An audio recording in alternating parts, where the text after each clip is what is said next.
quand on regarde, par exemple, le monde culturel cette année, on en a beaucoup parlé cet été, les spectacles hommages, les vieux films qu'on réinterprète au théâtre, les artistes d'hier en tête de différents festivals.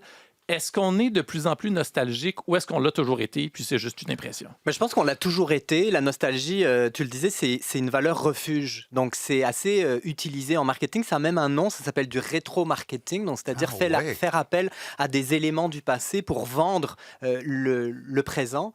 Et en général, quand on convoque la nostalgie, on convoque un passé qui est fantasmé. Souvent, on dit « Ah, c'était mieux avant Ouais.